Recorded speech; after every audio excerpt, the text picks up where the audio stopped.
ओम शांति। आज की मुरली है 7 मार्च 2025 की। सभी मुख्य पॉइंट के साथ देखेंगे आज की मुरली की हेडिंग। बाबा ने कहा, मीठे बच्चे, यह अनादि अविनाशी बना बनाया ड्रामा है। इसमें जो सीन पास हुई वह फिर कल्प के बाद ही रिपीट होगी, इसलिए सदा निश्चिंत रहो। मुरली से प्रश्न है। बाबा ने कहा, यह दुनिया अभी तमो प्रधान स्टेज पर पहुंच गई है, उसकी निशानी क्या है? उत्तर है, दिन प्रतिदिन उपद्रव होते रहते हैं। कितनी घमसान हो रही है। चोर कैसे मार पीट कर लूट ले जाते हैं। बिना मौसम बरसात पड़ती रहती है। कितना नुकसान हो जाता है। यह सब तमो प्रधानता के चिन्ह है। तमो प्रधान प्रकृति दुख देती रहती है। तुम बच्चे ड्रामा के राज को जानते हो, इसलिए कहते हो नथिंग न्यू। मुरली से पहला मुख्य पॉइंट है। बाबा ने कहा, वे लोग भक्ति मार्ग में जप तप तीर्थ आदि जो कुछ करते हैं वह समझते हैं यह सब रास्ते भगवान से मिलने के हैं। कहते हैं भक्ति के बाद ही भगवान मिलेंगे, परंतु उनको यह पता ही नहीं है कि भक्ति शुरू कब होती है और कब तक चलती है। सिर्फ कह देते भक्ति से भगवान मिलेगा, इसलिए अनेक प्रकार की भक्ति करते आते हैं। यह भी खुद समझते हैं कि परंपरा से हम भक्ति करते आए हैं। एक दिन भगवान जरूर मिलेगा, कोई ना कोई रूप में भगवान मिलेगा। क्या करेंगे? जरूर सद्गति करेंगे, क्योंकि वह है ही सर्व का सद्गति दाता। भगवान कौन है, कब आएगा, यह भी नहीं जानते। मुरली से दूसरा मुख्य पॉइंट है, ध्यान से सुनेंगे। बाबा ने कहा, तुम अच्छी रीति जानते हो, मनुष्य जो करते हैं वह सब है भक्ति मार्ग। रावण राज्य में भक्ति ही भक्ति होती आई है। ज्ञान हो न सके, भक्ति से कभी सद्गति नहीं हो सकती। सद्गति करने वाले बाप को याद करते हैं तो जरूर वह कभी आकर सद्गति करेंगे। तुम जानते हो यह बिल्कुल ही तमो प्रधान दुनिया है। सतो प्रधान थे, अभी तमो प्रधान है। कितने उपद्रव होते रहते हैं। बहुत घमसान हो रही है। चोर भी लूटते रहते हैं। कैसे कैसे मार पीट कर चोर पैसे लूट ले जाते हैं। ऐसी ऐसी दवाइयाँ हैं जो सुंघाकर बेहोश कर देते हैं। यह है रावण राज्य। मुरली से तीसरा मुख्य पॉइंट, इसको समझेंगे। बाबा ने कहा, तुम बच्चे जानते हो ज्ञान की बरसात तो सभी पर पड़ नहीं सकती है, लेकिन यह आवाज सभी के कानों तक अवश्य जाएगा कि ज्ञान का सागर भगवान आया हुआ है। तुम्हारा मुख्य है योग।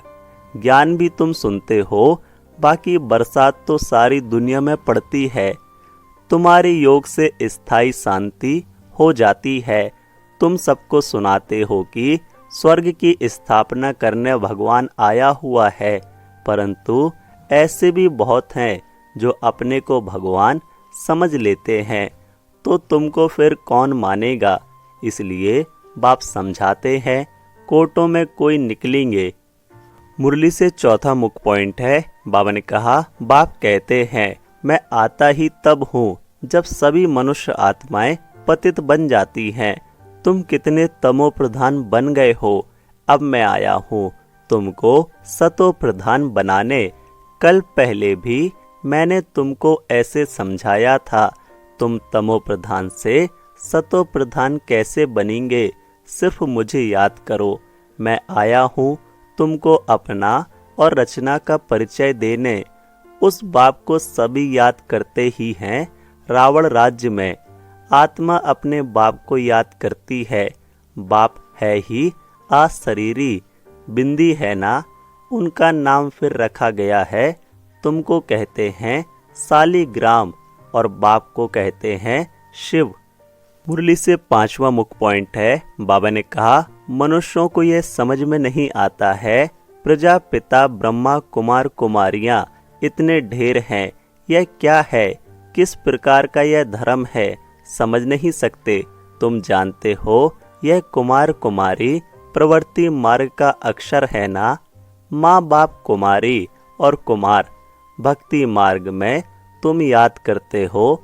तुम मात पिता हम बालक तेरे, अभी तुमको मात पिता मिला है, तुमको अडॉप्ट किया है। सतयुग में अडॉप्ट नहीं किया जाता है, वहाँ अडॉप्शन का नाम नहीं, यहाँ फिर भी नाम है।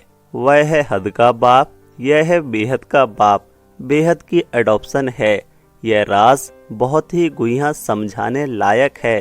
तुम लोग पूरी रीति किसको समझाते नहीं हो।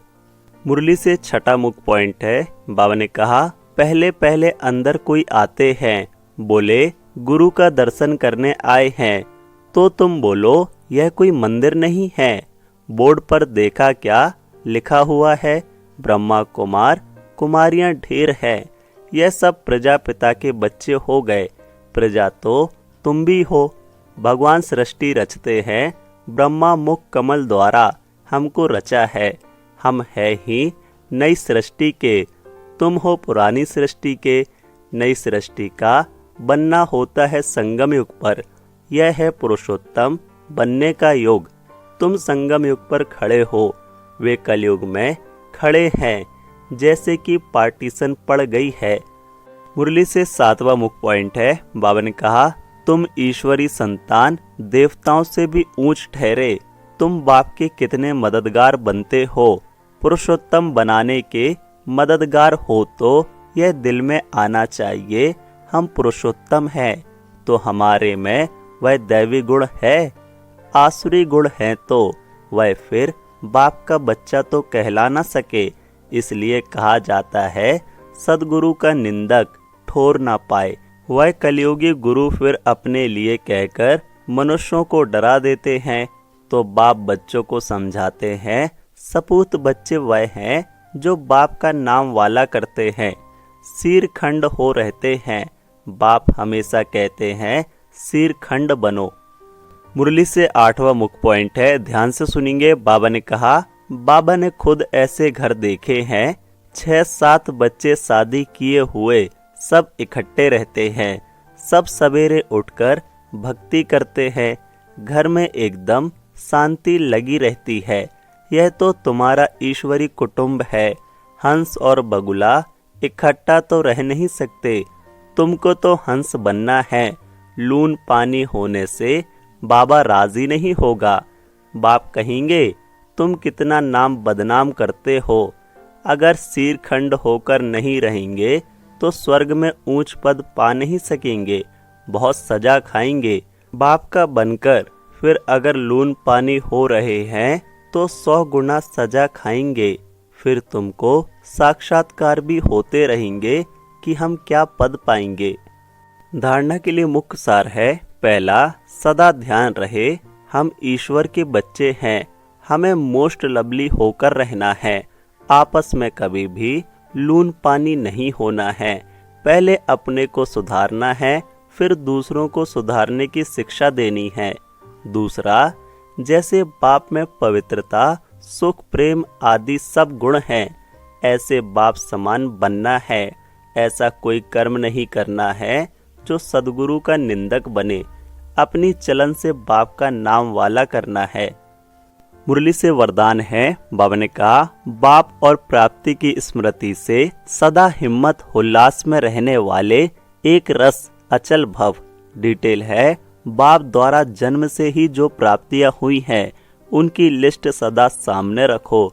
जब प्राप्ति अटल अचल है तो हिम्मत और उल्लास भी अचल होना चाहिए। अचल के बजाय यदि मन कभी चंचल हो जाता है, वह स्थिति चंचलता में आ जाती है, तो इसका कारण है कि बाप और प्राप्ति को सदा सामने नहीं रखते। सर्व प्राप्तियों का अनुभव सदा सामने व स्मृति में रहे तो सब विघ्न खत्म हो जाएंगे। सदा नया उमंग, नया उल्लास रहेगा। स्थिति एक रस और अचल रहेगी। आज की मुरली से स्लोगन है। बाबा ने कहा, किसी भी प्रकार की सेवा में सदा संतुष्ट रहना ही अच्छे मार्क्स लेना है। अव्यक्त सारे सत्यता और सभ्यता रूपी कल्चर को अपनाओ। बाबा ने कहा, आप ब्राह्मण बच्चे बहुत बहुत रॉयल हो। आपका चेहरा और चलन दोनों ही सत्यता की सभ्यता अनुभव कराए। वैसे भी रॉयल आत्माओं को सभ्यता की देवी कहा जाता है। उनका बोलना, देखना, चलना, खाना पीना, उठना बैठना, हर कर्म में सभ्यता सत्यता स्वतः ही दिखाई देती है। ऐसे नहीं कि मैं तो सत्य को सिद्ध कर रहा हूँ और सभ्यता हो रही है, तो यह राइट नहीं है। अच्छा, ओम शांति।